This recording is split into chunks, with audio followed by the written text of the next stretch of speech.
Guys, smartphone की दुनिया में हर साल कोई ना कोई एक ऐसा फोन लॉन्च होता ही होता है जो दूसरे फोन के लिए बेंचमार्क सेट कर देता है। और आज मैं बात करने वाला हूँ एक ऐसे स्मार्टफोन के बारे में जिसका नाम है Samsung Galaxy S26 ultra. Samsung ने इस बार अपने फोन्स में कुछ ऐसे चेंजमेंट किए जो आपने शायद एक्सपेक्ट ही नहीं किया होगा। देखो, इसमें बहुत सारे मैजिकल फीचर्स भी ऐड हुए हैं और एआई में भी काफी इंप्रूवमेंट किया है, बट बहुत सारी ऐसी प्रॉब्लम्स भी है जो पहले भी थी और आज भी है। तो क्या हमें 1.5 लाख का सैमसंग S26 अल्ट्रा खरीदना चाहिए या फिर सैमसंग S25 अल्ट्रा से काम चला लेना चाहिए, ये हम लोग देखेंगे आज के इस वीडियो में। तो अपनी कुर्सी की पेटियां बांध लीजिए क्योंकि आज का ये रिव्यू काफी डिटेल में होने वाला है। तो गाइस, सबसे पहले बात करते हैं इसके लुक और फील की। तो अगर आप इसको दूर से देखोगे तो आपको ऐसा लगेगा कि ये वही पुराना डिजाइन है जो सैमसंग S23 अल्ट्रा से चलता चला आ रहा है, लेकिन जब आप इसे हाथ में पकड़ोगे तब आपको थोड़ा अलग फील होगा। सबसे बड़ा चेंजमेंट तो ये है कि सैमसंग के पुराने फोनों में आप लोगों को ये चारों तरफ कॉर्नर समझ में आते थे, बट अब इसको सैमसंग ने राउंड कर दिया है। और जेन्युइनली बोलूं तो भाई सैमसंग S26 अल्ट्रा आपको पकड़ने में काफी ज्यादा कंफर्टेबल फील होगा। बाकी जितने भी पुराने फोन है उनको पकड़ने में उतना मजा नहीं है। अब यार देखो, लास्ट ईयर तक तो हर एक फोन अपना टाइटेनियम फोन ही निकालने में लगा पड़ा था, लेकिन इस बार सैमसंग ने उसे फिर से हटा दिया और इस बार दोबारा से उन्होंने यूज कर लिया एडवांस आर्मर एल्युमिनियम बॉडी, क्योंकि सैमसंग का ऐसा मानना है कि ये ज्यादा ड्यूरेबल और लाइट फील देता है। बट रियल रीजन तो सभी जानते हैं, जैसे एप्पल ने टाइटेनियम निकाला तुरंत सैमसंग ने भी टाइटेनियम फोन निकाल दिया, फिर जैसे ही एप्पल ने टाइटेनियम हटाया सैमसंग ने भी टाइटेनियम हटा दिया और इससे थोड़ी उनकी कॉस्ट कटिंग भी हो जाती है। अब अगर बात करें इसके वेट की तो ये फोन अपने पुराने वाले फोन से 4 ग्राम हल्का है और 0.3 mm पतला भी है। देखो यार, सुनने में तो बहुत माइनर सा नंबर लगता है, बट जब आप इसे इन हैंड फील करोगे तब आपको एक्चुअल समझ में आएगा कि हाँ यार, ये फोन और इस फोन में अंतर तो है। इस बार सैमसंग ने टोटल 4 मेन कलर्स निकाले हैं, sky blue, black, white and violet. ये वॉयलेट कलर तो काफी प्रीमियम और बॉसी लुक देता है। डिस्प्ले के मामले में भाई देखो, सैमसंग हमेशा से टॉप नॉच ही रहा है, बट इस बार भाई इन लोगों ने एकदम उससे भी ऊपर की हद पार कर दी। अब गाइस यार देखो, मान लो जैसे आप बाहर ट्रैवल कर रहे हो, अब फोन तो हर टाइम आप यूज करते ही करते हो। लाइक अगर आप किसी मेट्रो में या बस में बैठे हो, अपना जा रहे हो और अगर आप अपना फोन स्क्रॉल करो तभी आपकी नजर जाती है साइड में, तो आपको क्या दिखता है? बगल वाला बंदा भाई आंखें गड़ा के आपके फोन में देखे पड़ा, जिससे आप उसको कभी कभी कुछ बोल भी नहीं पाते और बोलोगे भी तो क्या ही बोलोगे, भैया अपनी नजर साइड कर लो, कैसे बोलोगे? तो इसी चीज को ध्यान में रखते हो भाई सैमसंग ने इसके अंदर दिया है प्राइवेसी डिस्प्ले। मतलब अब आपके अगल बगल बैठा हुआ कोई भी बंदा कितना भी ताकाझाकी करने की कोशिश कर ले, आपके अलावा किसी और को आपके फोन का डिस्प्ले समझ ही नहीं आएगा, बिल्कुल ब्लैक दिखेगा। और ऐसा भी नहीं है कि ये सेटिंग हर टाइम सेम ही रहे, क्योंकि आप इसको चेंज भी कर सकते हो। इसके अंदर सेटिंग में आपको ऑप्शन मिलता है जहां से आप इसको ऑन या ऑफ भी कर सकते हो। लाइक अगर आपका मन नहीं है, आप मान लो अगर आप लोग 3-4 दोस्त बैठ करके मूवी वगैरह देख रहे हो, अब अगर आपने ये फीचर ऑन कर दिया तो अगल बगल वाले दोस्तों की तो बैंड बज जाएगी भाई, मूवी समझ ही नहीं आएगी। बट आप इसको अगर ऑफ कर दोगे तो सभी लोगों के लिए वो फिर नॉर्मल स्क्रीन बन जाएगी। और तो और सिर्फ इतना ही नहीं, ये प्राइवेसी डिस्प्ले वाला फीचर बहुत धांसू है भाई। इसके आगे की फीचर मैं बताता हूँ। लाइक अगर आपको मान लो किसी ऐप में ये सेट करना हो, लाइक जैसे मान लो आप गैलरी चेक कर रहे हो, आपको बाकी एप्स के लिए फीचर ऑन नहीं करना, तो आप स्पेशली सिर्फ गैलरी के लिए भी फीचर ऑन कर सकते हो। और तो और आपके पासवर्ड या ओटीपी जो ऊपर आते हैं डिस्प्ले होते हैं, उसके लिए भी आप इसे ऑन ऑफ कर सकते हो। तो अगर मान लो आपके फोन में कोई ओटीपी आता है तो बगल वाले को आपकी पूरी स्क्रीन तो दिखेगी बट ओटीपी नहीं दिखेगी, है ना क्रेजी फीचर। अब डिस्प्ले ब्राइटनेस पहले से भी ज्यादा बेटर हो गया। अगर आप पूरे दिन के उजाले में धूप में बैठ करके अपनी वीडियोस देख रहे हो या एडिट कर रहे हो, आपको एक एक पिक्सल क्लियर एंड शार्प दिखाई देगा। अब आते हैं इसके मेन सेक्शन पे, जिसके लिए लोग अपनी किडनियां बेचने को रेडी हो जाते हैं, यानी कि भाई इसका कैमरा। सेंसर तो देखो इसका वही 200 मेगापिक्सल और 50 मेगापिक्सल वाला ही है, लेकिन इस बार सैमसंग ने उसे थोड़ा और ब्राइट कर दिया। लाइक ये पहले से ज्यादा ब्राइटनेस को कैप्चर करता है और बहुत ज्यादा क्लियर फोटोज एंड वीडियोस को निकालता है। अब यार बात करें लो लाइट फुटेजेस की, तो भाई पिछले साल के मुकाबले इस बार इन्होंने और ज्यादा बेटर कर दिया है। मतलब अगर आप लो लाइट फुटेजेस लेते हो तो आपको 15 to 20% कम नॉइज देखने को मिलेगा। और भाई सबसे ज्यादा वायरल फीचर की बात करें तो इस बार भाई सैमसंग ने दिया हॉरिजॉन्टल लॉक फीचर। भाई यार मतलब अब आप अपने फोन को चाहे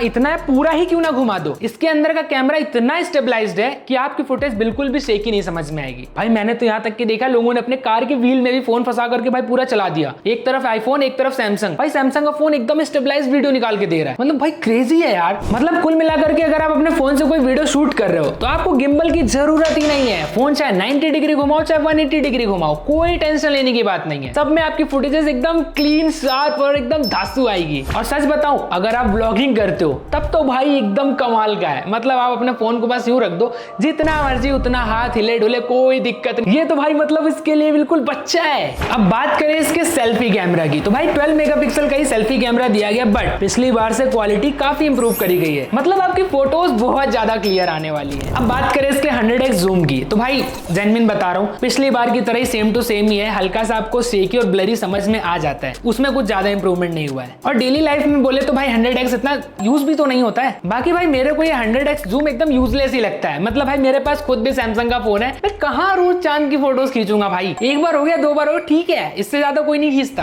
अब अगर बात करें हम लोग सैमसंग S26 अल्ट्रा के बैटरी और चार्जर की, तो भाई मैं जेन्युइन बता रहा हूँ, इसलिए मैंने स्टार्टिंग में बोला था कि कुछ चीजें भाई सैमसंग चेंज ही नहीं करना चाहता। वही 5000 mAh की बैटरी, भाई हर बार सेम बैटरी क्यों यार, थोड़ा बैटरी तो इंप्रूव होना चाहिए ना। मतलब इतने सारे AI फीचर्स आ गए, ब्राइटनेस इतनी ज्यादा बढ़ गई है इसके अंदर, AI फीचर भर भर के दिए हुए हैं, तो बैटरी थोड़ी सी तो इंक्रीज कर सकते थे ना भाई। आखिर इतने सारे फीचर्स यूज करेंगे तो बैटरी भी तो भर की यूज होगी। लेकिन हाँ ये है कि इन्होंने चार्जर 65 वॉट का कर दिया, तो चार्जिंग थोड़ी ज्यादा फास्ट हो जाएगी। मतलब लगभग आधे घंटे में आपका 75% फोन चार्ज हो जाएगा, और ये काफी बड़ा इंप्रूवमेंट है। बाकी हाँ वायरलेस चार्जिंग को भी इन्होंने 25 वॉट की कर दी है, जो कि भाई अब आईफोन से सीधे टक्कर दे रही है। अब बात करें अगर इसके प्रोसेसर की, तो इसके अंदर लगा है स्नैपड्रैगन 8 एलाइट Gen 5, और ये भाई जेन्युइनली पिछली बार से ज्यादा पावरफुल है। अब आपकी गेमिंग परफॉर्मेंस 24% फास्टर हो जाएगी इसमें। अब आप इसमें BGMI खेलो या फिर जेंसन इम्पैक्ट खेलो, फ्रेम ड्रॉप्स बिल्कुल भी नहीं होंगे। अब अगर AI की बात करें तो इसके अंदर फोटो एडिटिंग हो या फिर AI ट्रांसलेटर, वो पहले से भी ज्यादा फास्ट हो गया है। और इसका जो न्यू वेपर कूलिंग चैम्बर है, जिसकी वजह से भाई फोन बिल्कुल भी हीट नहीं होता है। कुल मिलाकर के सैमसंग ने भाई इस बार AI को ह्यूमन बनाने की कोशिश करी है। लाइक आप अपने फोन के अंदर ही बिना किसी AI को डाउनलोड करे हुए अपनी गैलरी के अंदर ही अपनी फोटोज को एडिट कर सकते हो। और ये तो कुछ भी नहीं भाई,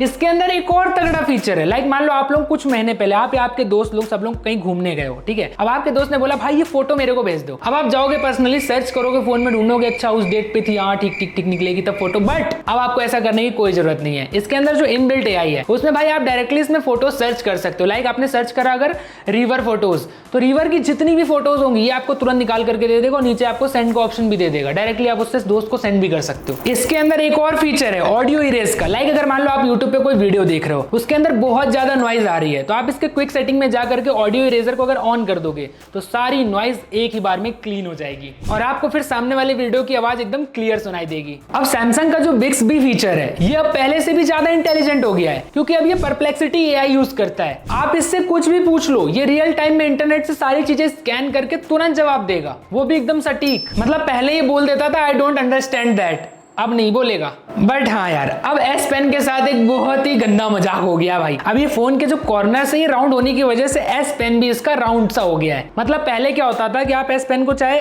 इस तरह से अंदर कर दो, चाहे इसको घुमा करके इस तरह से अंदर कर दो, ये दोनों साइड से अंदर चला जाता था। बट अब ऐसा नहीं है, अब ये सिर्फ एक साइड से अंदर जाता है, दूसरी साइड से आप इसको अंदर डालने की कोशिश करोगे नहीं जाएगा। अब आपको सैमसंग में मिलता है नया क्रिएटर स्टूडियो ऐप, जिसके अंदर आप सिर्फ टेक्स्ट लिख करके इमेज जनरेट कर सकते हो, स्टिकर्स जनरेट कर सकते हो, पोस्टर तक भी जनरेट कर सकते हो। आपको किसी अदर AI ऐप की जरूरत ही नहीं पड़ेगी। मतलब कुल मिलाकर के बच्चों के लिए और क्रिएटिव लोगों के लिए ये काफी बेहतर टूल है। तो देखो यार, फाइनल बात करें तो जिसे सैमसंग पसंद है वो सैमसंग ही लेगा, जिसे आईफोन पसंद है वो आईफोन ही लेगा। बट इस बार सैमसंग ने जेन्युइनली काफी अच्छे काम किए। लाइक इसके अंदर जो इन्होंने हॉरिजॉन्टल लॉक फीचर दिया है, प्राइवेसी डिस्प्ले दी है, ये दोनों की दोनों चीजें बहुत कमाल की हैं। बट हाँ, थोड़ा सा बुरा ये लगता है कि वही इन्होंने पुरानी सेम बैटरी 5000 mAh की और वही सेम कैमरा 200 मेगापिक्सल का दे दिया। उसको थोड़ा इंक्रीज अगर ये लोग कर देते तो हो सकता है ये सैमसंग S26 अल्ट्रा भाई सारे फोनों को बीट कर देता। अब करते हैं मेन बात, इस S26 अल्ट्रा को किसे परचेज करना चाहिए। तो देखो, अगर आप S23 अल्ट्रा या फिर उससे पुराना फोन यूज कर रहे हो तो ये अपग्रेड कर लो, बेस्ट रहेगा। लेकिन अगर आपके पास S24 अल्ट्रा या S25 अल्ट्रा वाला फोन है, तब आपको अपग्रेड करने की कोई नीड नहीं है। आप 1-2 साल और वेट कर सकते हो, मस्त चला सकते हो, फोन लगभग सेम ही है। बाकी आपको इसका सबसे बेस्ट फीचर कौन सा लगा, वो प्राइवेसी डिस्प्ले वाला या फिर हॉरिजॉन्टल लॉक वाला, कमेंट करके जरूर बताना। बाकी हाँ, अगर आप लोगों को इस सैमसंग S26 अल्ट्रा की डिटेल टिप्स एंड ट्रिक्स वाली वीडियो चाहिए तो वीडियो को लाइक करके टेकी सिबलिंग्स को सब्सक्राइब करके कमेंट कर देना। नेक्स्ट वीडियो में उसके ऊपर ही बना दूंगा। बाकी चलो मिलते हैं आप लोगों से नेक्स्ट वीडियो में, तब तक के लिए बाय बाय, टेक केयर दोस्तों।